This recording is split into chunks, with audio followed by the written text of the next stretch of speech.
And then on to chapter 13. Now, in chapter 13, we are introduced to Safie. And, of course, the other girl's name is Agatha. I thought it was, but then I wasn't sure. But, yeah, it's Agatha. And we learn about Safie. Now, I might have mentioned before, in fact, I'm sure I have, that Mary Shelley's mother, Mary Godwin, wrote A Vindication for the Rights of Women, which was to advocate education for women and other aspects of early feminism. But both her and Mary Shelley's ideas about feminism and education were that women would be free to marry whom they wanted to marry and also be able to hold conversations with their educated husbands. And this is what Safie is about.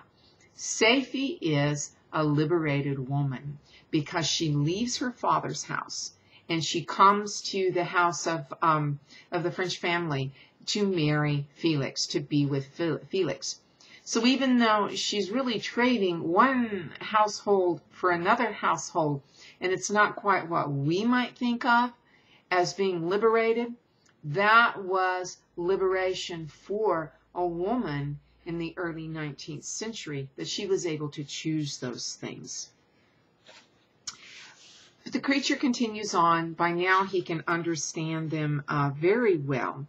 And again, more duality in chapter 13 when he says, listening to all of the different things that has gone on between Safie's father and the old man who had been taken advantage of and lost his money. And the creature does say, was man indeed at once so powerful, so virtuous and magnificent, yet so vicious and base?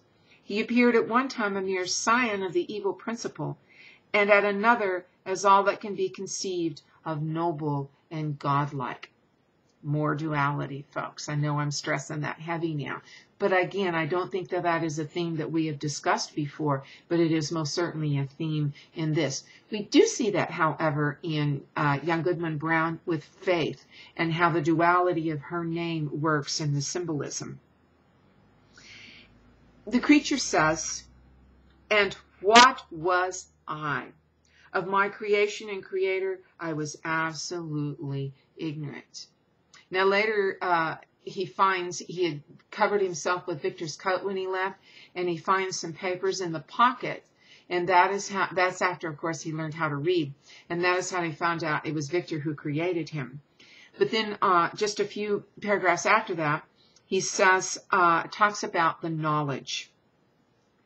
I cannot describe to you the agony that these reflections inflicted upon me. I tried to dispel them, but sorrow only increased with knowledge. Oh, that I had not forever remained in my native wood, nor known nor felt beyond the sensations of hunger, thirst, and heat.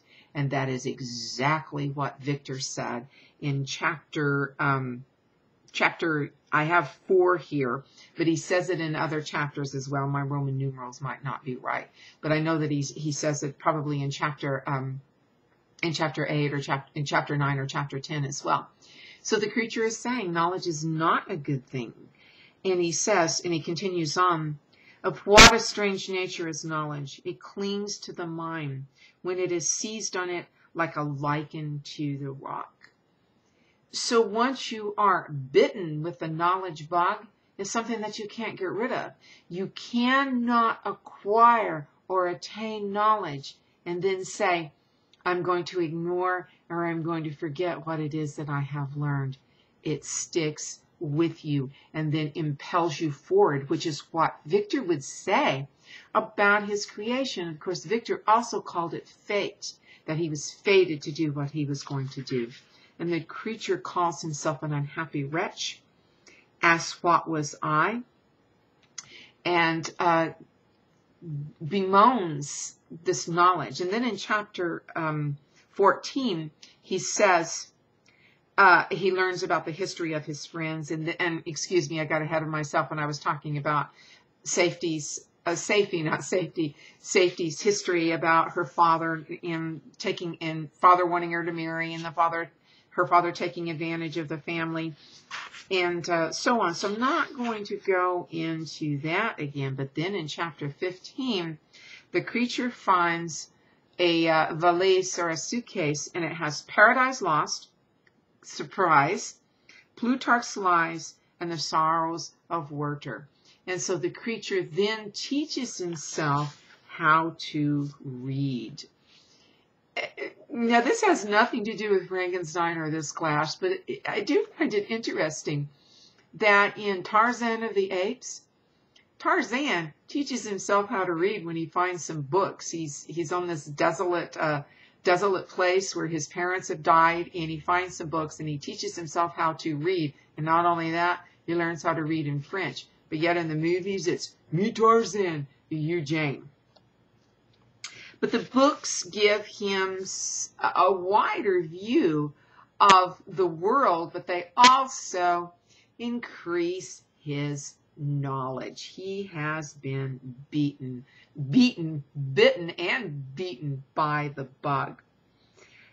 And especially Paradise Lost affects him because, again, he sees then his parallel with Adam being accursed by God and thrown out of the garden. But he says, "No, Eve soothed my sorrow." And that is important. He says, "Nor shared my thoughts, I was alone. I remembered Adam's supplication to his Creator, but where was mine? He had abandoned me, and in the bitterness of my heart, I cursed him." And in Paradise Lost, Satan curses God for throwing him out of heaven.